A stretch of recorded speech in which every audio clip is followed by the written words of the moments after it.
Hello student. आज हम यहाँ पर डिस्कस करने वाले हैं next part of chemical bonding. Already हमने geometry and shape of molecule last part में डिस्कस किया है। आज हम यहाँ पर डिस्कस करेंगे valence bond theory, force attracting a different type of force which is present on the covalent bond और टाइप्स ऑफ बॉन्डिंग। ये सारा आज हम ये लेक्चर में कवर करने वाले। स्टार्ट करते हैं with VBT theory. Valence bond theory हम यहाँ पर एक न्यू कॉन्सेप्ट पढ़ने वाले हैं, जैसे जिसके थ्रू हम कोवैलेंट बॉन्ड डिस्कस करेंगे। कोई भी अगर आपका कोवैलेंट बॉन्ड है तो वो कोवैलेंट बॉन्ड कैसे फॉर्म होता है उसके रिलेटेड यहाँ पर वीबीटी कॉन्सेप्ट में हम पढ़ने वाले हैं। तो स्टार्ट करते हैं। फर्स्ट है यहाँ पर आपके postulates of valence bond theory. First postulate is when the half filled valence orbital of one atom overlap with half filled valence orbital of another atom to form covalent bond। तो यहाँ पर first postulate में क्या बोला गया है, जो आपका कोवैलेंट बॉन्ड फॉर्म होता है। देखो कोवैलेंट बॉन्ड कैसे फॉर्म होता है, जब आपके दो एटम के इलेक्ट्रॉन शेयर होते बराबर। उससे जो बॉन्ड बनता है उसको हम कोवैलेंट बॉन्ड बोलते हैं। But according to VBT covalent bond कब फॉर्म होगा, जब आपका दो एटम का, सपोज ये मेरा एटम ए है और ये मेरा एटम बी है, और ये एटम ए और एटम बी का वैलेंस ऑर्बिटल, जो लास्ट ऑर्बिटल होता है उसको हम क्या बोलते हैं, वैलेंस ऑर्बिटल। और वो वैलेंस ऑर्बिटल कैसे होने चाहिए, हाफ फील्ड होने चाहिए।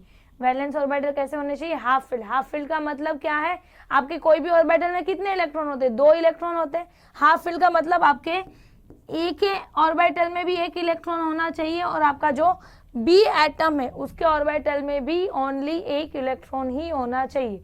इसी को हम क्या बोलेंगे, half filled orbital. Because maximum electron कितने होते हैं कोई भी ऑर्बिटल में, दो। हाफ फील्ड बोला गया, हाफ फील्ड का मतलब क्या है, एक। तो आपके बॉन्डिंग में जो भी एटम पार्टिसिपेट करते हैं उसके जो वैलेंस ऑर्बिटल होते हैं वो कैसे होने चाहिए, हाफ फील्ड होने चाहिए। हाफ फील्ड का मतलब क्या है, दोनों भी ऑर्बिटल में ओनली एक एक इलेक्ट्रॉन ही होना चाहिए, तो ही वो बॉन्डिंग कर सकते हैं। फर्स्ट ये आपका पोस्टुलेट है। और electron should be in opposite spin. अब इसका मतलब क्या है, तो आपके ये दोनों ऑर्बिटल के इलेक्ट्रॉन ओवरलैप हो रहे, पास में आ रहे, यस और नो। तो आपके ये दोनों ऑर्बिटल में जो एक एक इलेक्ट्रॉन है वो कैसे होने चाहिए, अपोजिट इन स्पिन होने चाहिए। मतलब क्या, एक अगर अपवर्ड है तो आप दूसरा कैसे ड्रॉ करोगे, डाउनवर्ड। इसको हम क्या बोलते हैं, अपोजिट स्पिन। देखो हमने स्ट्रक्चर ऑफ एटम में भी पढ़े हैं, इलेक्ट्रॉन जो होते हैं एक ऑर्बिटल में अपोजिट स्पिन के इलेक्ट्रॉन होते हैं, एक अगर क्लॉकवाइज तो दूसरा एंटी क्लॉकवाइज। तो यहाँ पर भी आपके जो बॉन्डिंग में दो एटम के ऑर्बिटल ओवरलैप हो रहे, मतलब पास में आ रहे, इलेक्ट्रॉन का शेयरिंग हो रहा है ना। इलेक्ट्रॉन किस में है, ऑर्बिटल में है, मतलब हम क्या बोलेंगे, आपके ऑर्बिटल का ओवरलैप हो रहा है और वो ऑर्बिटल में आपके इलेक्ट्रॉन है। तो ये जो ऑर्बिटल्स है वो एक तो first condition is half field होने चाहिए, मतलब जो भी ऑर्बिटल है उसमें आपका एक एक इलेक्ट्रॉन ही होना चाहिए, और वो कैसे होने चाहिए, अपोजिट इन स्पिन होने चाहिए। मतलब क्या, अगर एक क्लॉकवाइज है तो दूसरा एंटी क्लॉकवाइज, क्लियर, तो ही वो कोवैलेंट बॉन्ड फॉर्म करेंगे। ये हो गया आपका फर्स्ट पोस्टुलेट। सेकेंड है, greater the extent of overlap stronger is the bond formed. यहाँ पर क्या बोला गया, आपके जितने एटॉमिक ऑर्बिटल का ओवरलैपिंग स्ट्रॉन्ग होगा, मतलब क्या, जितने आपके ये दो एटॉमिक ऑर्बिटल पास में आएंगे, जितना वो क्लोजली स्ट्रॉन्गली ओवरलैप करेंगे उतना कोवैलेंट बॉन्ड आपका स्ट्रॉन्ग फॉर्म होगा, यस और नो। जितना ज्यादा ओवरलैपिंग आपके एटॉमिक ऑर्बिटल का उतना strong covalent bond. But complete overlapping is not possible due to internuclear repulsion. इसका मतलब क्या है, हमने ये तो बोला कि आपका जितना एटॉमिक ऑर्बिटल क्लोज आएगा उतना स्ट्रॉन्ग कोवैलेंट बॉन्ड फॉर्म होगा, बट उसका मतलब ये नहीं है कि आपके दोनों भी एटॉमिक ऑर्बिटल कंप्लीटली एक दूसरे पे ओवरलैप करेंगे। Complete overlapping is not possible. ऐसा क्यों, जब आपके एटॉमिक ऑर्बिटल पास में आएंगे तो दोनों भी एटम का न्यूक्लियस क्या है, पॉजिटिवली चार्ज है। आपके न्यूक्लियस में प्रोटॉन्स है ना, तो आपका एटम ए और एटम बी का जब एटॉमिक ऑर्बिटल ओवरलैप करेंगे, मतलब पास में आएंगे, तो उनके जो न्यूक्लियस है वो दोनों भी सेम चार्ज है, पॉजिटिव चार्ज पॉजिटिव चार्ज, तो उनका क्या होगा, उनका रिपल्शन होगा।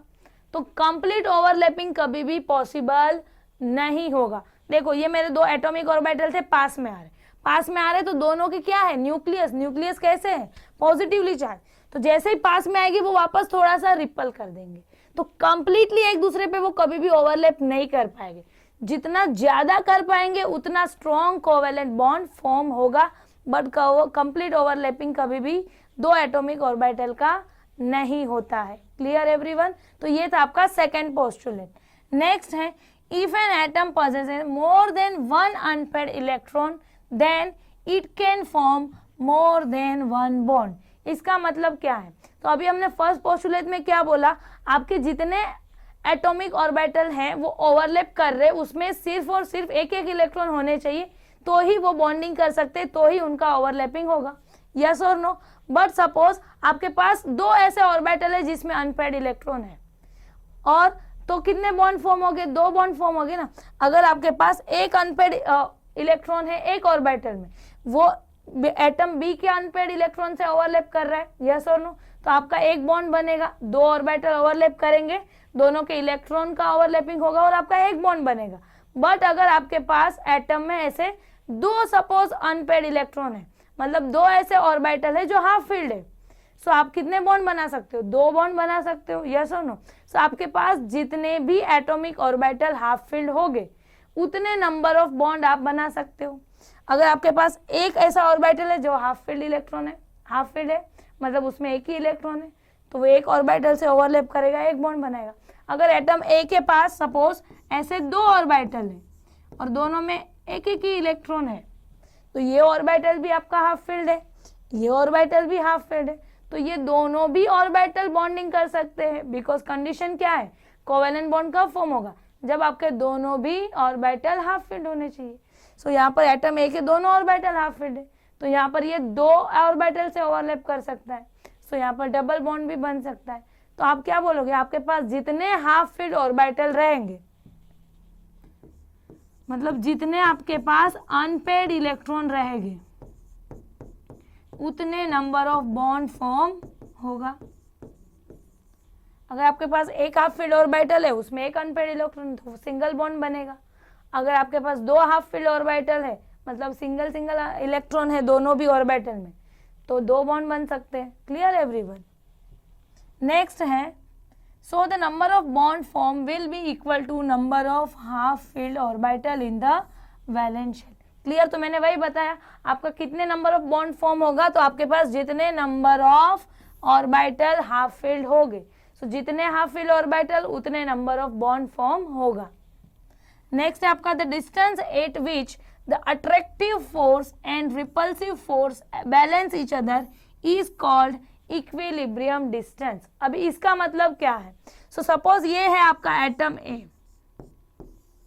और ये है आपका एटम बी, ठीक है, ये दोनों का ओवरलैपिंग हो रहा है एटॉमिक ऑर्बिटल का, तो ये दोनों पास में आ रहे, सो जब पास में आएंगे तो यहाँ पर एटम ए के पास क्या है, सेंटर में है न्यूक्लियस, सेम आपके एटम बी के भी सेंटर में क्या रहेगा, न्यूक्लियस रहेगा, और यहाँ पर क्या रहेगा आपके इलेक्ट्रॉन्स, सेम एटम बी के ऑर्बिटल में भी क्या रहेंगे, इलेक्ट्रॉन्स रहेंगे।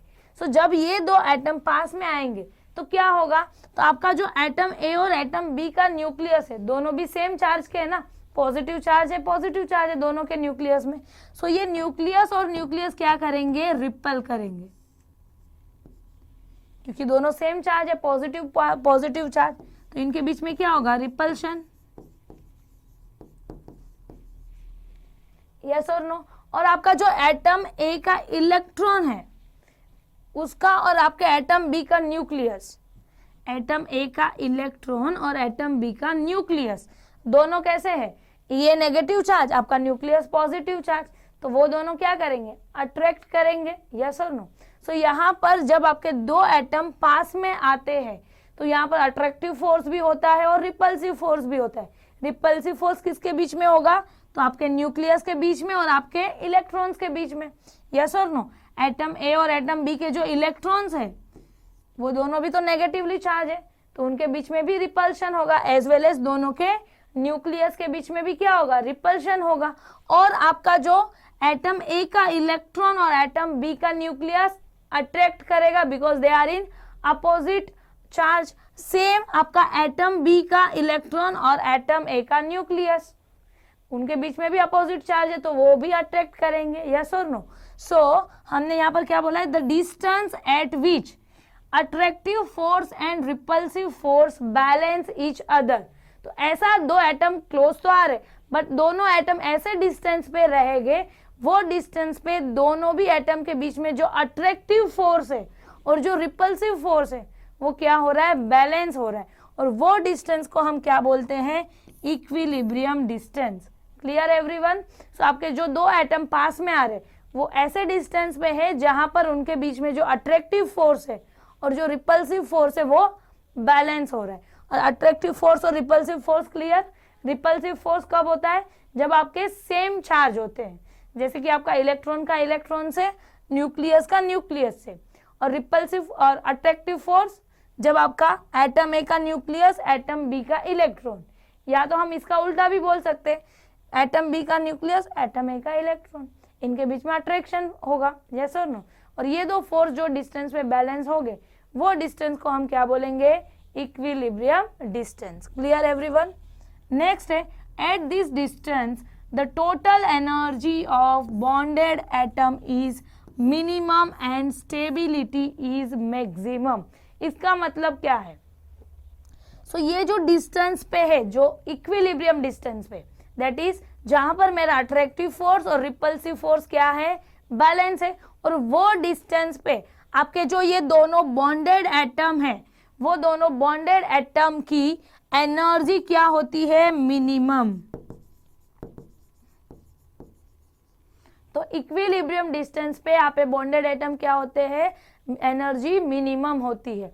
Always remember that energy and stability are inversely proportional. मैंने आपको वैलेंशियल इलेक्ट्रॉन रिपल्शन थियरी में भी देखो बताया था, जब हम वहां पर भी रूल्स डिस्कस कर रहे थे कि आपका एनर्जी और स्टेबिलिटी ऑलवेज इनवर्सली प्रोपोर्शनल होते हैं। तो आपका मॉलिक्यूल कब स्टेबल होगा, जब उसकी मिनिमम एनर्जी रहेगा। तो यहाँ पर इक्विलिब्रियम डिस्टेंस पे आपके दोनों एटम की, बॉन्डेड एटम की एनर्जी कैसा रहता है, मिनिमम रहता है। Clear everyone. और एनर्जी अगर मिनिमम है तो स्टेबिलिटी मैक्सिमम, यस और नो। अभी जैसे मैंने बताया, energy minimum, stability maximum, both are inversely proportional. So equilibrium distance पे अगर एनर्जी मिनिमम है तो आपका स्टेबिलिटी क्या रहेगा, so stability will be maximum.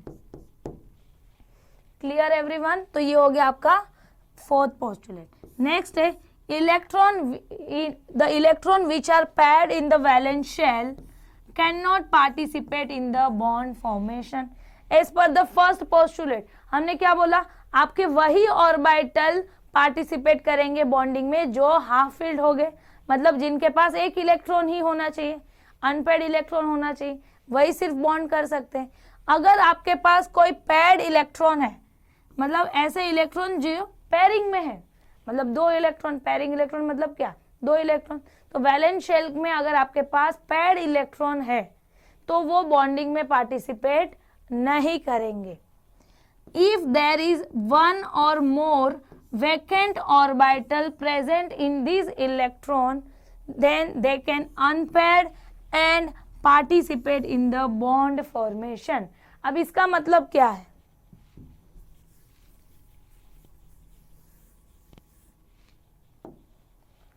सो आपको ये तो पता चल गया कि हमें कोवेलेंट बॉन्डिंग अगर करना है तो हाफ फील्ड ऑर्बिटल ही होना चाहिए, मतलब आपके पास वो ऑर्बिटल में एक ही इलेक्ट्रॉन होना चाहिए।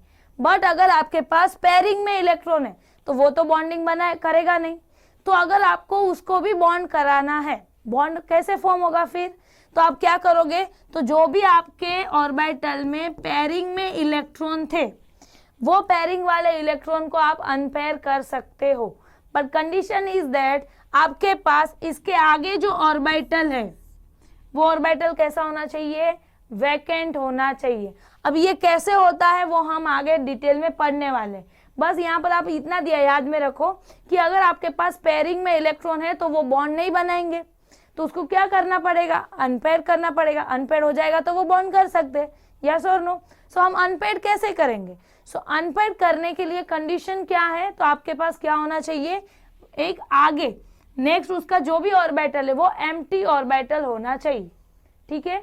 और वो एम्प्टी ऑर्बिटल अगर रहेगा तो आपका ये इलेक्ट्रॉन आप यहाँ पर प्रमोट कर सकते हो। अब ये प्रमोट कैसे करेंगे वो हम आगे डिटेल में पढ़ेंगे, डोंट वरी। इतना क्लियर है सबको?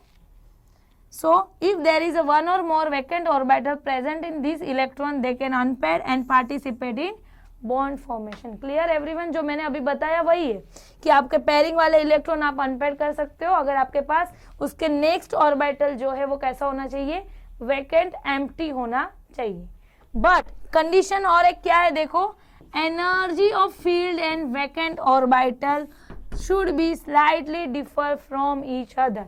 इसका मतलब क्या है, तो आपका जो ये फील्ड ऑर्बिटल है और ये जो आपका वैकेंट ऑर्बिटल है, ये दोनों भी ऑर्बिटल की एनर्जी स्लाइटली डिफरेंस होना चाहिए। ऐसा नहीं कि ये ऑर्बिटल की एनर्जी कुछ और है, ये ऑर्बिटल की एनर्जी कुछ और है। सो ये जो आप इलेक्ट्रॉन का ट्रांसफर कर रहे हो एक ऑर्बिटल में से नेक्स्ट ऑर्बिटल में, कंडीशन क्या बोला गया है, तो आपका ये ऑर्बिटल और ये ऑर्बिटल की एनर्जी में स्लाइटली डिफरेंस होना चाहिए, ज्यादा डिफरेंस नहीं होना चाहिए, तो ही वो आपका इलेक्ट्रॉन प्रमोट हो सकता है।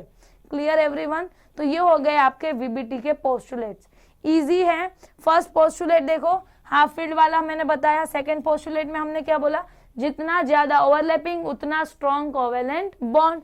थर्ड पोस्टुलेट में हमने क्या बोला, जितने आपके पास अनपेयर्ड इलेक्ट्रॉन रहेंगे उतना नंबर ऑफ बॉन्ड बनेगा। अगर आपके पास एक ही हाफ फील्ड ऑर्बिटल है तो एक बॉन्ड बनाएगा, एक दो हाफ फील्ड ऑर्बिटल है तो वो दो और ऑर्बिटल से ओवरलैप करेगा तो दो बॉन्ड बनेगा।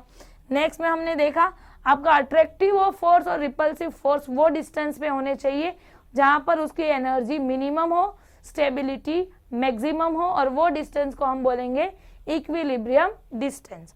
और आपके बॉन्डिंग के इलेक्ट्रॉन कभी भी पेयरिंग वाले इलेक्ट्रॉन कभी भी बॉन्ड नहीं बनाते, तो आपको क्या करना रहेगा, उसको अनपेयर्ड करना रहेगा। बट अनपेयर्ड कब कर सकोगे, जब आपके पास उसके आगे एम्प्टी ऑर्बिटल रहेगा और वो दोनों की एनर्जी में भी इतना डिफरेंस नहीं होना चाहिए। अब ये कैसे होता है वो हम आगे पढ़ते हैं, ठीक है। ये हो गया आपका वीबीटी के पोस्टुलेट। नेक्स्ट है आपका interacting force during the covalent bond formation.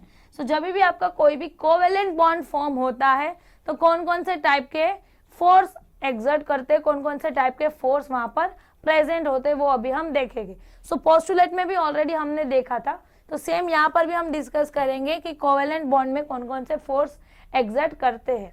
तो यहाँ पर भी मैं वही एग्जांपल लूंगी, हमारा एटम ए और एटम बी, ठीक है। तो हम एटम को किससे रिप्रेजेंट करते हैं, स्फीयर से। तो ये आपका एटम ए, ये हो गया आपका एटम बी, ठीक है। सो यहाँ पर सेंटर में क्या रहेगा आपका न्यूक्लियस, यहाँ पर भी क्या रहेगा आपका न्यूक्लियस। फिर यहाँ पर आपके इलेक्ट्रॉन्स, यहाँ पर आपके इलेक्ट्रॉन्स, यस और नो। सो अभी यहाँ पर जब आपके दो एटम ए और बी अपने एटॉमिक ऑर्बिटल का ओवरलैपिंग करेंगे तभी तो कोवेलेंट बॉन्ड बनेगा ना, दोनों के इलेक्ट्रॉन पास में आएंगे बाय ओवरलैपिंग ऑफ ऑर्बिटल्स। सो तब कौन कौन से फोर्स यहाँ पर डेवलप होते हैं वो अभी हम देखें।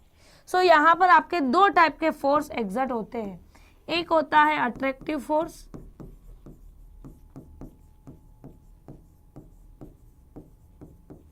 और एक होता है आपका रिपल्सिव फोर्स, यस और नो। यहाँ पर आपके दो टाइप के फोर्स एक्सर्ट होते हैं, एक अट्रैक्टिव और एक रिपल्सिव। अभी अट्रैक्टिव फोर्स किसके किसके बीच में रहेगा तो वो भी आपको मालूम है। सो आपका जो एटम ए का इलेक्ट्रॉन है और आपका एटम बी का जो न्यूक्लियस है उसके बीच में कौन सा फोर्स रहेगा, attractive force, because electron negatively charge, nucleus में आपका प्रोटॉन है मतलब पॉजिटिव चार्ज है, तो इलेक्ट्रॉन और प्रोटॉन क्या करेंगे, अट्रैक्ट करेंगे। सो ये दोनों के बीच में कौन सा फोर्स रहेगा आपका अट्रैक्टिव। फिर है आपका यहाँ पर nucleus of atom A and electron of atom B. So यहाँ पर भी कौन सा फोर्स है, अट्रैक्टिव फोर्स। सो यहाँ पर हम क्या लिखेंगे, electron of A and nucleus of B, या तो हम वाइस वर्सा भी बोल सकते हैं कि बी का इलेक्ट्रॉन ए का न्यूक्लियस, उनके बीच में आपका अट्रैक्टिव फोर्स रहेगा। फिर हम बात करते हैं रिपल्सिव फोर्स की। सो रिपल्सिव फोर्स कहाँ पर रहेगा? सो रिपल्सिव फोर्स रहेगा आपका एटम ए का न्यूक्लियस और एटम बी का न्यूक्लियस के बीच में। सो यहाँ पर हम क्या लिखेंगे? एटम ए का न्यूक्लियस एंड एटम बी का न्यूक्लियस। यस और नो? और आपके एटम ए का इलेक्ट्रॉन और एटम बी का इलेक्ट्रॉन के बीच में भी क्या रहेगा? Repulsive force. So electron of atom A and atom B. Clear? So ये हो गए आपके दो फोर्स डेवलप्ड होते हैं जब आपके कोवैलेंट बॉन्ड का फॉर्मेशन होता है, जब आपके एटॉमिक ऑर्बिटल ओवरलैप करते हैं। यस और नो? बट आपकी कोवैलेंट बॉन्ड कब फॉर्म होगा? सो जब आपका अट्रैक्टिव फोर्स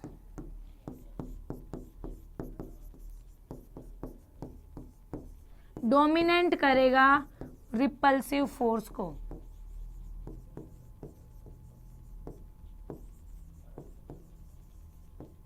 तो आपका क्या फॉर्म होगा? कोवैलेंट बॉन्ड फॉर्म होगा। Clear everyone? अभी यहाँ पर अट्रैक्टिव फोर्स भी है, रिपल्सिव फोर्स भी है, बट आपका कोवैलेंट बॉन्ड कब फॉर्म होगा? जब आपका अट्रैक्टिव फोर्स रिपल्सिव फोर्स से ज्यादा रहेगा, वो ज्यादा ओवरपावर करेगा, तब आपका कोवैलेंट बॉन्ड फॉर्म होगा। तो ये हो गया इजी एक्सप्लेनेशन। बुक में बहुत ही कॉम्प्लिकेट वे में दिया है, और बुक में और एक एग्जांपल लेके भी आपको कोवैलेंट बॉन्ड एक्सप्लेन किया है। वहां पर लिया है आपका H2 मॉलिक्यूल, और यहाँ पर आपको एक एनर्जी डायग्राम भी दिया है। तो यहाँ पर है आपका एनर्जी और डिस्टेंस, पोटेंशियल एनर्जी और डिस्टेंस के बीच में आपको ग्राफ भी दिया है, और जो ग्राफ है वो H2 मॉलिक्यूल के लिए दिया गया है। अब वो ग्राफ कैसे है वो देखते हैं।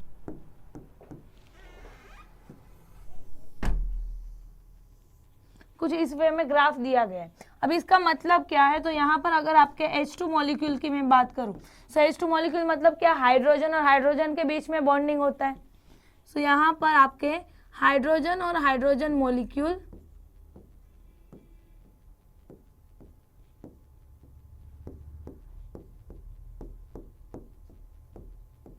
देखो, ये जो मैंने डॉट ड्रॉ की है वो क्या है? आपके हाइड्रोजन मॉलिक्यूल, मतलब ये एक हाइड्रोजन, ये आपका दूसरा हाइड्रोजन। सेम यहाँ पर भी दोनों हाइड्रोजन हाइड्रोजन है। तो यहाँ पर अगर आप देखोगे तो एनर्जी सबसे ज्यादा है ये पॉइंट पे। सो जब आपका एनर्जी मैक्सिमम है तो आप देखोगे आपके दो हाइड्रोजन देखो एक दूसरे से डिस्टेंस ज्यादा पे है। सो जब आपका मॉलिक्यूल एक दूसरे को क्लोज आ रहे हैं, बट यहाँ पर अभी भी देखो डिस्टेंस मैक्सिमम है। सो जब डिस्टेंस मैक्सिमम है तो आपका मॉलिक्यूल की एनर्जी सबसे ज्यादा रहेगा। अब जैसे जैसे आप नीचे की तरफ देखोगे आपका एनर्जी जब कम हो रहा है तो आपके हाइड्रोजन मॉलिक्यूल भी देखो क्लोज हो रहे हैं। यस और नो? ये जो डिस्टेंस है वो दोनों के बीच में, ये डिस्टेंस धीरे धीरे कम हो रहा है। यस और नो? और एक ऐसा पॉइंट है जहां पर सबसे मिनिमम एनर्जी है। देखो ये पॉइंट पे सबसे मिनिमम एनर्जी है। It means what? आपका ये पॉइंट पे हाइड्रोजन दोनों भी एक दूसरे से ज्यादा क्लोज रहेंगे, और वो पॉइंट कौन सा होता है? इक्विलिब्रियम डिस्टेंस ना। अभी हम लोग ने पोस्टुलेट में डिस्कस किया कि आपके इक्विलिब्रियम डिस्टेंस पे आपके मॉलिक्यूल क्या होते हैं? सबसे कम एनर्जी रहती है और सबसे ज्यादा स्टेबल होते हैं। तो यहाँ पर देखो H2 मॉलिक्यूल के बीच में जब डिस्टेंस ज्यादा था, एनर्जी सबसे ज्यादा था, फिर धीरे धीरे वो डिस्टेंस कम हो रहा है, और इक्विलिब्रियम डिस्टेंस पे अगर आप देखोगे तो वो दोनों H2 मॉलिक्यूल का एनर्जी देखो सबसे कम है। यस और नो? और इसी की वजह से हम क्या बोलेंगे? एनर्जी अगर कम है तो स्टेबिलिटी क्या रहेगा? सबसे ज्यादा। यस और नो? और फिर वापस देखो अगर एनर्जी इंक्रीज हो रहा है तो वापस आपके हाइड्रोजन दूर जा रहे हैं। Clear everyone? तो यही है वो एनर्जी प्रोफाइल का मीनिंग। यहाँ पर आप जैसे मैंने यहाँ पर एटम ए और एटम बी के अकॉर्डिंगली एक्सप्लेन किया है, फिर आपको H2 मॉलिक्यूल का लेके एक्सप्लेन किया गया है कि आपके जो H2 मॉलिक्यूल में जो दो हाइड्रोजन है, दोनों हाइड्रोजन का न्यूक्लियस के बीच में रिपल्शन होगा, एक हाइड्रोजन का इलेक्ट्रॉन और दूसरे हाइड्रोजन का न्यूक्लियस के बीच में अट्रैक्शन होगा। सेम वे सो ये आपको सेम पॉइंट जहां पर मैंने एटम बी और बी ए लिखा है वहां पर आप हाइड्रोजन लिख दोगे तो वो सेम पॉइंट आपके H2 मॉलिक्यूल के लिए हो जाएगा। Clear everyone? तो ये हो गया आपका interacting force during the covalent bond formation. ठीक है, सो नेक्स्ट अभी हम एक्सप्लेन करेंगे ओवरलैप ऑफ एटॉमिक ऑर्बिटल। सो जैसे कि हमने पोस्टुलेट्स ऑफ वीबीटी में डिस्कस किया कि आपके जब एटॉमिक ऑर्बिटल का ओवरलैपिंग होगा तो आपका कोवेलेंट बॉन्ड फॉर्म होगा, और जितना स्ट्रॉन्ग ओवरलैपिंग होगा, यस और नो, जितना मैक्सिमम ओवरलैपिंग होगा उतना स्ट्रॉन्ग कोवेलेंट बॉन्ड फॉर्म होगा, यस और नो। बट क्या आपके हर एक ऑर्बिटल सेम साइज शेप के है क्या? अगर मैं बोलूंगी आपके बहुत सारे एटॉमिक ऑर्बिटल ना आपके पास, एस है, पी है, डी है, एफ है, यस और नो, और सबकी एनर्जी, साइज, शेप सब कुछ डिफरेंट है। सो अभी हम देखेंगे कि अगर आपके कौन से ऑर्बिटल ओवरलैप करते हैं तो कौन से टाइप का बॉन्ड फॉर्म होता है। सो यहाँ पर है देखो, first formation of bond has been explained on the basis of overlapping of atomic orbital having same energy and symmetry। so यहाँ पर क्या बोला गया है, जब आपके एटॉमिक ऑर्बिटल ओवरलैप करते हैं तो आपका क्या फॉर्म होगा, कोवेलेंट बॉन्ड फॉर्म होगा। बट यहाँ पर देखो क्या बोला गया है, वो ऑर्बिटल्स की एनर्जी और सिमेट्री कैसा होना चाहिए, सेम होना चाहिए। बट अभी तक हमने क्या पढ़े, आपके जो भी ऑर्बिटल्स ओवरलैप करते हैं वो हर एक तो अलग अलग शेप के हैं, यस और नो, तो फिर ये सेम एनर्जी कैसे होगा वो हम आगे पढ़ेंगे। The orbital holding the electron very in shape, energy and symmetry, yes और नो। आपका अगर मैं एस ऑर्बिटल की बात करूंगी तो आपका एस ऑर्बिटल कैसा है, स्फेरिकल है, यस और नो। अगर मैं आपका बात करूंगी पी ऑर्बिटल की तो वो डंबल शेप का है। तो अगर यहाँ पर एक इलेक्ट्रॉन है, यहाँ पर एक इलेक्ट्रॉन है, तो आपके ये दोनों हाफ फील्ड ऑर्बिटल हो गए, इनके बीच में अगर ओवरलैपिंग होगा तो क्या ये और ये दोनों orbital same size, shape, energy के रहेंगे क्या? नहीं रहेंगे, बिकॉज दोनों का डिफरेंट है shape, size and energy, yes और no. So the extent of overlap is depend upon the shape and size of the orbital. Clear? So आपका ओवरलैपिंग कितना होगा वो कैसे डिपेंड होगा, तो वो आपके ऑर्बिटल कौन से शेप और साइज के रहेंगे उस पे डिपेंड रहेगा आपका ओवरलैपिंग। Clear everyone? तो आपके जो एटॉमिक ऑर्बिटल ओवरलैप कर रहे वो कितने ओवरलैप होंगे वो किस पे डिपेंड रहेगा, तो वो डिपेंड रहेगा कि आपका कौन सा ऑर्बिटल ओवरलैपिंग में पार्टिसिपेट कर रहा है, उसके ऊपर से आपका वो कोवेलेंट बॉन्ड कितना स्ट्रॉन्ग फॉर्म होगा वो डिपेंड होगा। Clear everyone? सो उसके बेसिस पे आपके पास total 2 types of bond form होते हैं, एक होता है आपका सिग्मा बॉन्ड और एक होता है आपका पाई बॉन्ड। सो जो आपके एटॉमिक ऑर्बिटल ओवरलैप करने वाले हैं वो ओवरलैपिंग पे डिपेंड है आपके 2 बॉन्ड। सो एक फॉर्म होगा आपका सिग्मा बॉन्ड और सेकेंड होता है पाई बॉन्ड। अब ये सिग्मा बॉन्ड कैसे फॉर्म होगा और पाई बॉन्ड कैसे फॉर्म होगा वो अभी हम डिस्कस करेंगे। सो फर्स्ट हम डिस्कस करेंगे आपका सिग्मा बॉन्ड कैसे फॉर्म होता है। सो जब भी आपका overlapping of orbital is along the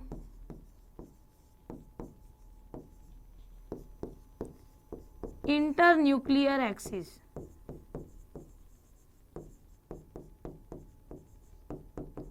is called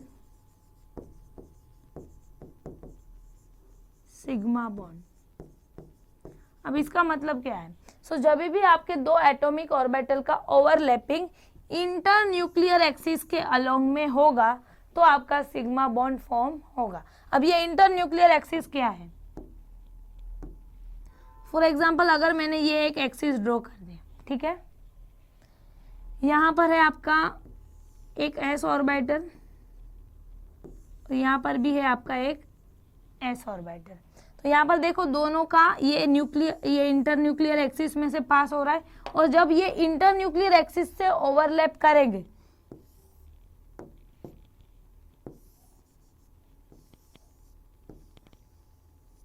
तो ये देखो जो एक्सिस पास हो रहा है वहां से उनकी ओवरलैपिंग हो रही है, तो वैसे टाइप के बॉन्ड को हम क्या बोलेंगे, सिग्मा बॉन्ड। सो जब 2 एटॉमिक ऑर्बिटल का ओवरलैपिंग होता है इंटर न्यूक्लियर एक्सिस के अलोंग में, तो वो जो बॉन्ड फॉर्म होगा उसको हम क्या बोलेंगे, सिग्मा बॉन्ड। और एक एग्जांपल ये तो हो गया आपका एस। अभी हम लेते हैं पी ऑर्बिटल। तो फॉर एग्जांपल आपका ये एक पी ऑर्बिटल है और आपका ये एक पी ऑर्बिटल। सो यहाँ पर देखो आपका ये जो इंटर न्यूक्लियर एक्सिस है उसके अलोंग में यहाँ पर ओवरलैपिंग हो रही है। सो यहाँ पर देखो ओवरलैपिंग होगा तो ये दोनों ऑर्बिटल ऐसे ओवरलैप करेंगे और ये था आपका इंटर न्यूक्लियर एक्सिस। तो जब आपके इंटर न्यूक्लियस के अलोंग में ओवरलैपिंग होती है तो उसको हम क्या बोलते हैं, सिग्मा बॉन्ड। फिर आपका पाई बॉन्ड कैसे फॉर्म होगा, सो जब आपका ओवरलैपिंग ऑफ ऑर्बिटल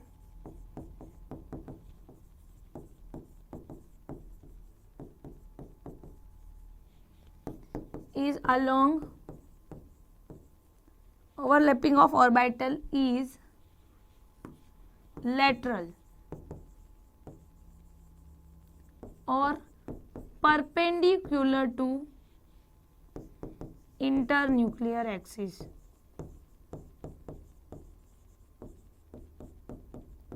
अब इसका मतलब क्या है वो देखते हैं। सो ये आपका इंटरन्यूक्लियर एक्सिस है, यस और नो। अब यहाँ पर क्या बोला है, जब आपका ओवरलैपिंग कैसे होगा, परपेंडिकुलर टू इंटरन्यूक्लियर एक्सिस। तो अभी ये मेरे एटॉमिक ऑर्बिटल हो गए। सो अभी ये इंटरन्यूक्लियर एक्सिस था और आपके एटॉमिक ऑर्बिटल ऐसे थे। अब यहाँ पर ओवरलैपिंग जो है वो साइडवेज से होगा, मतलब ये लोब ऐसे ओवरलैप करेंगे। ये आपका इंटरन्यूक्लियर एक्सिस, आपके ऑर्बिटल का जो ओवरलैपिंग देखो हो रहा है वो परपेंडिकुलर है आपके इंटरन्यूक्लियर एक्सिस को। यहाँ पर क्या हो रहा था, तो आपका जो इंटरन्यूक्लियर एक्सिस था उसी के साइड में देखो ओवरलैपिंग हो रहा था। अभी ये ओवरलैपिंग जो है वो ऐसे हो रही है, मतलब जो आपका इंटरन्यूक्लियर एक्सिस है उसको ये ओवरलैपिंग देखो परपेंडिकुलर है। तो वैसे टाइप से जो बॉन्ड फॉर्म होगा उसको हम क्या बोलेंगे, pi bond. Clear everyone. So आपका पाई बॉन्ड कैसे फॉर्म होगा, जब आपका इंटरन्यूक्लियर एक्सिस को परपेंडिकुलर ओवरलैपिंग होगा। और सिग्मा बॉन्ड कब फॉर्म होगा, तो आपका जो इंटरन्यूक्लियर एक्सिस है वही एक्सिस के अराउंड में अलोंग में आपकी ओवरलैपिंग होगा। तो ये हो गए आपके टाइप्स ऑफ बॉन्ड। जब आपका एटॉमिक ऑर्बिटल अगर इंटरन्यूक्लियर एक्सिस से होगा तो सिग्मा बॉन्ड, लेटरली ओवरलैपिंग करेगा तो आपका पाई बॉन्ड फॉर्म होगा। इतना क्लियर सबको। सो ये हो गया आपका टाइप्स ऑफ बॉन्ड। इसका स्क्रीनशॉट ले लो।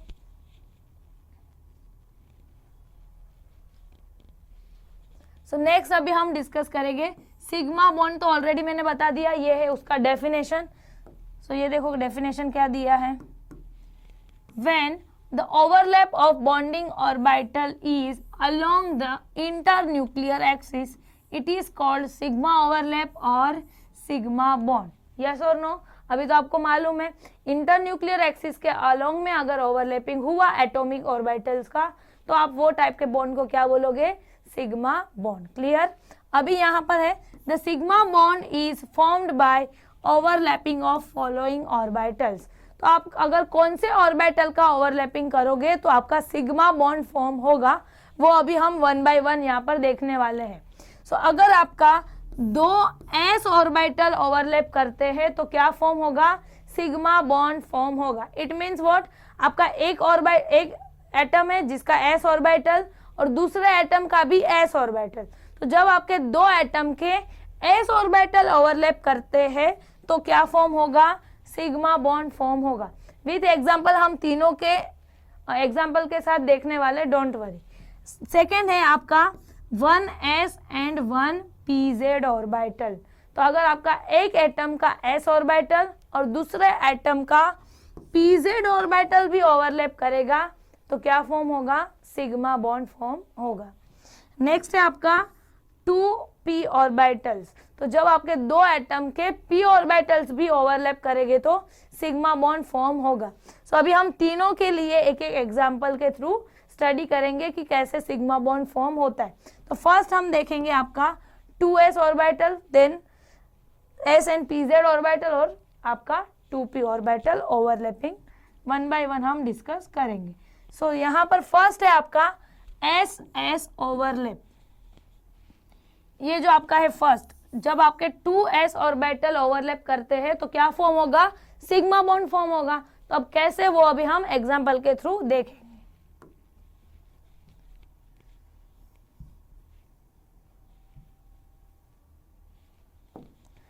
सो यहाँ पर अभी हमें मालूम है यहाँ पर क्या होने वाला है, आपका दोनों भी और एटम के एस ऑर्बिटल ओवरलैप करने वाले हैं। तो हमें ऐसा एग्जाम्पल लेना पड़ेगा जिसमें वैलेंस ऑर्बिटल जो है वो किस में, वैलेंस ऑर्बिटल में जो इलेक्ट्रॉन्स है वो कौन से ऑर्बिटल में होना चाहिए, आपका एस ऑर्बिटल। यस और नो, जब भी आपका कोई भी एटॉमिक ऑर्बिटल ओवरलैप करते, कौन सा एटॉमिक ऑर्बिटल ओवरलैप करेंगे, आपके वैलेंस ऑर्बिटल। यस और नो, ये तो हम फर्स्ट लेक्चर के फर्स्ट पार्ट से ही पढ़ रहे, जब मैंने केमिकल बॉन्डिंग स्टार्ट किया कि बॉन्डिंग में सिर्फ और सिर्फ आपके वैलेंस ऑर्बिटल के इलेक्ट्रॉन ही यूज होते हैं, वही पार्टिसिपेट करते हैं। यस और नो, तो यहाँ पर मैं बात कर रही हूँ आपका एस एस ओवरलैप की। तो एस एस ओवरलैप कब होगा, जब आपके दोनों भी एटम के वैलेंस ऑर्बिटल कौन से रहेंगे, एस ऑर्बिटल। यस और नो, तो हमें ऐसा एग्जांपल लेना पड़ेगा जिसमें लास्ट ऑर्बिटल कौन सा हो, एस। तो फॉर एग्जांपल H2 मॉलिक्यूल। अब देखते हैं इसमें कैसे ओवरलैपिंग होता है। सो फर्स्ट H2 मॉलिक्यूल का हम क्या करेंगे, इलेक्ट्रॉनिक कॉन्फ़िगरेशन लिखेंगे। H2 मॉलिक्यूल में क्या है आपका, हाइड्रोजन एंड हाइड्रोजन। सो हम क्या करेंगे, इलेक्ट्रॉनिक कॉन्फ़िगरेशन लिखेंगे हाइड्रोजन का।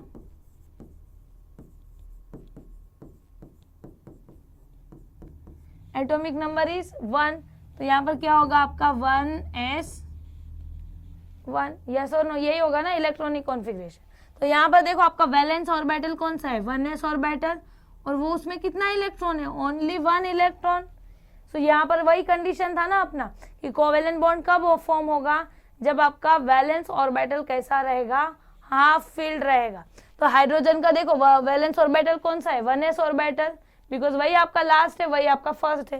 तो ये लास्ट ऑर्बिटल है और उसमें सिर्फ एक ही इलेक्ट्रॉन है, 2 होने चाहिए थे तो वो फुली फिल्ड, एक है मतलब वो हाफ फिल्ड। तो ये हो गया आपका एक हाइड्रोजन। सेम आपका सेकेंड हाइड्रोजन भी सेम इलेक्ट्रॉनिक कॉन्फ़िगरेशन। तो आपका सेकेंड हाइड्रोजन का भी क्या रहेगा, 1s1। सो 1s1 का भी हाइड्रोजन का भी 1s1 ऑर्बिटल है, इसमें भी आपका हाफ फिल्ड ऑर्बिटल है, ये भी आपका हाफ फिल्ड ऑर्बिटल। तो यहाँ पर जब ये दोनों ऑर्बिटल ओवरलैप करेंगे, जैसे कि यहाँ देखो 1s का शेप कैसा होता है, स्फीयर होता है ना, यस और नो। तो यहाँ पर मैंने ये एक हाइड्रोजन का 1s ऑर्बिटल ड्रॉ किया, ये मेरा सेकेंड हाइड्रोजन का 1s ऑर्बिटल, और दोनों में कितने इलेक्ट्रॉन है, ओनली 1 and 1। तो यहाँ पर ये डायग्राम में देखो, ये मेरा एक हाइड्रोजन का 1s, ये मेरा सेकेंड हाइड्रोजन का 1s, इसमें एक इलेक्ट्रॉन और इसमें भी एक इलेक्ट्रॉन। अब यहाँ पर जो ओवरलैपिंग हो रही है वो देखो कैसा हो रहा है, तो ये न्यूक्लियस के थ्रू, ये मेरा इंटर न्यूक्लियर एक्सिस हो गया। तो ये देखो इंटर न्यूक्लियर एक्सिस के थ्रू ओवरलैपिंग हो रही है, दिख रहा है, ये दोनों ऑर्बिटल ऐसे ओवरलैप कर रहे हैं। सो ओवरलैप करने के बाद देखो ये शेप बन रहा है, यस और नो। सो आपके जब ये दो एटॉमिक ऑर्बिटल ओवरलैप करेंगे तो दोनों के इलेक्ट्रॉन देखो यहाँ पर शेयर हो गए, यस और नो। और यहाँ पर आपकी ओवरलैपिंग कैसा हुआ है, इंटर न्यूक्लियर एक्सिस के अलोंग में हुआ है। और कौन से ऑर्बिटल ओवरलैप किए, तो आपका एक हाइड्रोजन का 1s और दूसरे हाइड्रोजन का भी 1s ऑर्बिटल। तो ये टाइप के ओवरलैपिंग को हम क्या बोलेंगे, S S overlap. S S overlap का मतलब क्लियर सबको, यहाँ पर क्या हो रहा है, तो आपके दोनों भी एटम के एस ऑर्बिटल ओवरलैप कर रहे हैं। और कैसे ओवरलैप कर रहे हैं, इंटर न्यूक्लियर एक्सिस में। इसीलिए यहाँ पर जो बॉन्ड फॉर्म होगा उसको हम क्या बोलेंगे, सिग्मा बॉन्ड। Clear everyone. तो जब आपका दो एस ऑर्बिटल ओवरलैप करते हैं इंटर न्यूक्लियर एक्सिस के अलोंग में, तो आपका सिग्मा बॉन्ड फॉर्म होगा। और जो ओवरलैपिंग है उसको हम क्या बोलेंगे, एस एस ओवरलैपिंग। तो ये था आपका देखो फर्स्ट, जब आपके दो एस ऑर्बिटल ओवरलैप करेंगे तो सिग्मा बॉन्ड बनेगा। नेक्स्ट है आपका 1s एंड 1pz और आपका 2pz ऑर्बिटल। अभी उसके एग्जांपल देखेंगे। सो नेक्स्ट है आपका pp ओवरलैपिंग। सो यहाँ पर अभी हम देखेंगे जब आपके दो p ऑर्बिटल ओवरलैप करते हैं तो कैसे सिग्मा बॉन्ड फॉर्म होगा। तो इसके लिए भी हम ऐसा एग्जांपल लेंगे जिसका लास्ट इलेक्ट्रॉन कौन से ऑर्बिटल में जाना चाहिए, p ऑर्बिटल में, तभी तो pp ओवरलैपिंग पॉसिबल है ना। तो हमें ऐसा एग्जांपल लेना पड़ेगा। सो हम लेते हैं F2 मॉलिक्यूल। सो F2 मॉलिक्यूल मतलब फ्लोरीन और फ्लोरीन लिया है यहाँ पर हमने। सो फर्स्ट हम क्या करेंगे, इलेक्ट्रॉनिक कॉन्फ़िगरेशन लिखेंगे।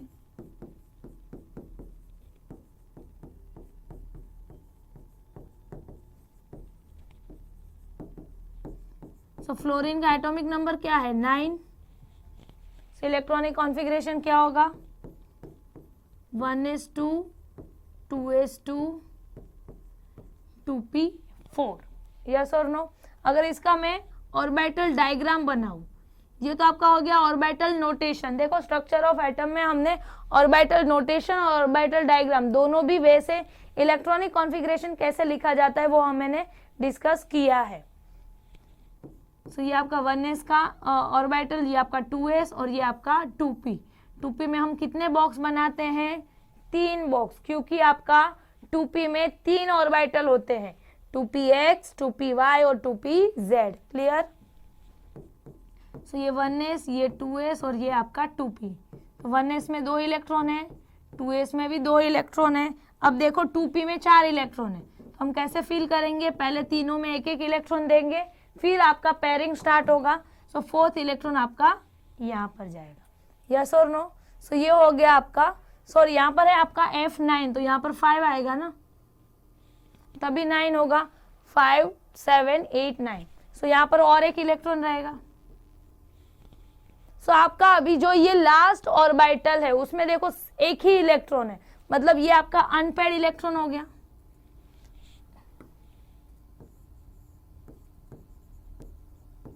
तो ये जो आपका pz ऑर्बिटल है, ये आपका 2px, ये आपका 2py और ये आपका 2pz। तो आपका जो 2pz ऑर्बिटल है उसमें एक ही इलेक्ट्रॉन है, मतलब ये हाफ फील्ड ऑर्बिटल है, यस और नो। तो आपका ये ऑर्बिटल क्या करेगा, ओवरलैपिंग करेगा। अब ये हो गया मेरा एक फ्लोरीन। अभी आप सेकंड फ्लोरीन के लिए भी सेम ही लिखोगे ना, सेकंड फ्लोरीन का भी सेम ही होगा, ये सारे ऑर्बिटल फिल। आपका जो 2pz ऑर्बिटल रहेगा सेकंड फ्लोरीन का, उसमें भी एक ही इलेक्ट्रॉन रहेगा। तो यहाँ पर आपके कौन से ऑर्बिटल ओवरलैप करेंगे फ्लोरीन के, तो आपके 2pz ऑर्बिटल फ्लोरीन का क्या करेगा, ओवरलैप करेगा। अगर आपको ऐसे नहीं लिखना है इलेक्ट्रॉनिक कॉन्फ़िगरेशन, तो आप क्या करो 1s2 2s2 फिर आपका 2px बराबर, 2p में 2px है, 2py एंड 2pz।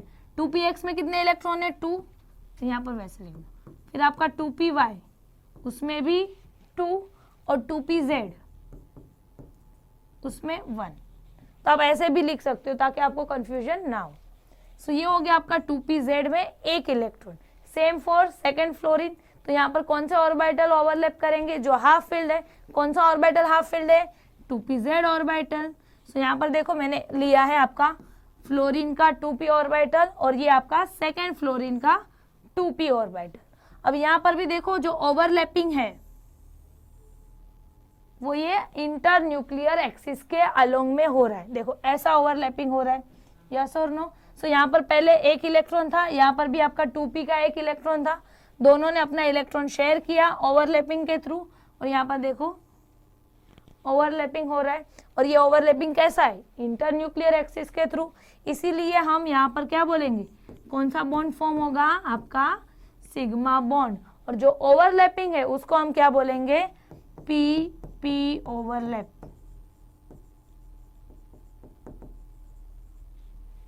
यहाँ पर भी देखो यही दिया है आपका, ये जो 2p है, 2p का शेप कैसा होता है सबको मालूम है ना, डम्बल शेप। इसीलिए यहाँ पर मैंने डम्बल ड्रॉ किया है। और जो हमने प्रीवियस एग्जांपल देखा जिसमें स्पीयर ड्रॉ किया था, बिकॉज यहाँ पर हम H2 मॉलिक्यूल की बात कर रहे थे और यहाँ पर हम F2 मॉलिक्यूल की बात कर रहे हैं। और F2 मॉलिक्यूल का कौन सा ऑर्बिटल ओवरलैप कर रहा है, pz ऑर्बिटल। और p का ऑर्बिटल का शेप कैसा होता है, डम्बल। इसीलिए यहाँ पर हमने डम्बल शेप बनाया है। यहाँ पर भी देखो सेम, ये आपका एक डम्बल 2p का, ये आपका सेकंड 2p ऑर्बिटल, दोनों ओवरलैप कर रहे हैं देखो इंटर न्यूक्लियर एक्सिस के अलोंग में। और जो बॉन्ड फॉर्म होगा उसको हम क्या बोलेंगे, sigma bond. Clear everyone. Next अभी हम देखेंगे s एंड p ओवरलैपिंग। अभी इसका एग्जांपल क्या लेंगे, तो हमने देखो s ओवरलैपिंग में देखा था H2 मॉलिक्यूल, p ओवरलैपिंग में हमने देखा F2 मॉलिक्यूल। अब यहाँ पर हम थर्ड कौन सा एक्सप्लेन करने वाले हैं, sp ओवरलैपिंग। इसका मतलब क्या है, यहाँ पर आपका जो एक एटम है उसका s ऑर्बिटल और जो सेकेंड एटम है उसका p ऑर्बिटल ओवरलैप करने वाले हैं। तो यहाँ पर हम एग्जांपल क्या लेंगे, HF मॉलिक्यूल, यस और नो, बिकॉज हमें मालूम है HF मॉलिक्यूल में हाइड्रोजन का s ऑर्बिटल और फ्लोरीन का होता है p ऑर्बिटल, दोनों हाफ फील्ड है तो उनके बीच में ओवरलैपिंग होगा। अब कैसे वो देखते हैं। सो फर्स्ट हम क्या करेंगे, इलेक्ट्रॉनिक कॉन्फ़िगरेशन लिखेंगे। So electronic configuration of hydrogen क्या होता है, 1s1। फिर हम फ्लोरीन का लिखेंगे। सो फ्लोरीन का है एटॉमिक नंबर 9। सो 1s2, 2s2, 2p क्या होगा, ये 4 हो गया, यहाँ पर 5। अभी यहाँ पर आप चाहो तो ऐसे भी लिख सकते हो, 1s2, 2s2, 2px2, 2py2 and 2pz1।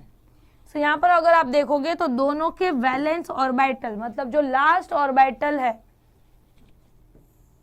इसमें एक इलेक्ट्रॉन है और इसमें भी एक इलेक्ट्रॉन है, मतलब दोनों भी एटॉमिक ऑर्बिटल कैसे है, हाफ फील्ड है। तो इनके बीच में क्या होगा, आपका ओवरलैपिंग होगा। तो यहाँ पर देखो ये हो गया मेरा 1s ऑर्बिटल हाइड्रोजन का और ये हो गया मेरा 2pz ऑर्बिटल फ्लोरीन का। अब यहाँ पर देखो एक स्पीयर है और एक डंबल है, क्योंकि आपका s होता है स्पीयर, इसीलिए यहाँ पर मैंने स्पीयर शेप लिया है। और आपका 2pz का कैसा शेप है, डंबल शेप, तो यहाँ पर हमने डंबल ड्रॉ किया है। आपका 2pz का ये एक इलेक्ट्रॉन, ये आपका हाइड्रोजन का एक इलेक्ट्रॉन। अब यहाँ पर भी देखो जो ओवरलैपिंग है वो कैसा हो रहा है, इंटर न्यूक्लियर एक्सिस, देखो साइड वे ओवरलैपिंग। ये जो आपका z एक्सिस है, देखो यहाँ पर दिख रहा है, ये आपका z एक्सिस के अलोंग में ओवरलैपिंग हो रहा है। और इसीलिए यहाँ पर जो ओवरलैपिंग होगा उसको हम क्या बोलेंगे, sp ओवरलैपिंग, बिकॉज यहाँ पर आपका s और p ऑर्बिटल ओवरलैप कर रहे हैं। और यहाँ पर ओवरलैपिंग कैसा हुआ, इंटर न्यूक्लियस के अलोंग में हुआ, इसलिए हम इसको क्या बोलेंगे, सिग्मा बॉन्ड, यस और नो। सो यहाँ पर भी देखो सेम, आपका ये 1s ऑर्बिटल, ये आपका 2p ऑर्बिटल ऐसे ओवरलैप कर रहे दिख रहा है। सो ये आपका s और फिर ये आपका p ऑर्बिटल ओवरलैप किए और यहाँ पर जो बॉन्ड फॉर्म होगा उसको हम क्या बोलेंगे, सिग्मा बॉन्ड। तो आप क्या याद रखोगे सिग्मा बॉन्ड के लिए, कि आपके जो भी ऑर्बिटल का ओवरलैपिंग हो रहा है वो कैसा होना चाहिए, इंटर न्यूक्लियर एक्सिस के अलोंग में होना चाहिए, तो वो ओवरलैपिंग को हम बोलेंगे और सिग्मा बॉन्ड फॉर्म होगा। क्लियर। उसके हमने 3 एग्जांपल देखे, विथ एस ओवरलैपिंग का एक एग्जांपल स्टडी किया, एसपी का और पीपी ओवरलैपिंग का हमने एक एग्जांपल देखा। नेक्स्ट अभी हम डिस्कस करेंगे आपका पाई बॉन्ड। सो पाई बॉन्ड कैसे फॉर्म होगा, सो पाई बॉन्ड में भी देखो पीपी ओवरलैपिंग दिया है। सो आपका पाई बॉन्ड भी कैसे फॉर्म होता है, जब आपके 2 एटम के p ऑर्बिटल ओवरलैप करेंगे। बट यहाँ पर कंडीशन क्या है, वो ओवरलैपिंग कैसा रहेगा, लेटरल ओवरलैपिंग। लेटरल का मतलब क्या, perpendicular to internuclear axis. तो जब आपका इंटर न्यूक्लियर एक्सिस के परपेंडिकुलरली ओवरलैपिंग होता है तो जो बॉन्ड फॉर्म होगा उसको हम क्या बोलेंगे, पाई बॉन्ड। और यहाँ पर भी पी ओवरलैपिंग है, कंफ्यूज नहीं होना है, वहां पर भी पी ओवरलैपिंग था, F2 मॉलिक्यूल में हमने देखा ना, ये भी पी ओवरलैपिंग है, बट यहाँ पर इंटर न्यूक्लियर एक्सिस के अलोंग में हो रहा है, इसीलिए यहाँ पर हम सिग्मा बॉन्ड बोलेंगे। यहाँ पर भी आपके 2 p ऑर्बिटल ही ओवरलैप करेंगे, बट कैसे करेंगे, लैटरली करेंगे। अभी देखते हैं। सो ये आपका एक p ऑर्बिटल हो गया, ये आपका सेकेंड p ऑर्बिटल, और ये आपका था इंटर न्यूक्लियर एक्सिस, यस और नो। सो ये आपका इंटर न्यूक्लियर एक्सिस हो गया। और यहाँ पर देखो जो ओवरलैपिंग हुआ है ये ऐसा हुआ है, ये दोनों लोब ओवरलैप किए हैं, दिख रहा है यहाँ पर ये ओवरलैपिंग, और ये आपका इंटर न्यूक्लियर एक्सिस। तो यहाँ पर जो ओवरलैपिंग है वो कैसा है, आपके इंटर न्यूक्लियर एक्सिस को परपेंडिकुलर है, यस और नो। तो इसीलिए हम इसको क्या बोलेंगे, पाई बॉन्ड। या तो आप ऐसे ओवरलैपिंग शो कर सकते हो, या तो ये दोनों के लोब क्या हो रहे, ओवरलैप हो रहे, तो आप ऐसे भी उसको बना सकते हो। ये आपका एक ये वाला लोब ओवरलैप किया और ये यहाँ से, यहाँ पर आपका ये इंटरन्यूक्लियर एक्सिस। तो आप ऐसे भी ओवरलैपिंग शो कर सकते हो और ऐसे भी ओवरलैपिंग शो कर सकते हो। तो यहाँ पर क्या हुआ, आपका जो p ऑर्बिटल का ओवरलैपिंग है वो साइड वे से हो रहा है, उसको हम बोलते हैं लेटरल बी और side way, which is perpendicular to internuclear axis. तो ये हो गया आपका formation of pi bond. Thank you.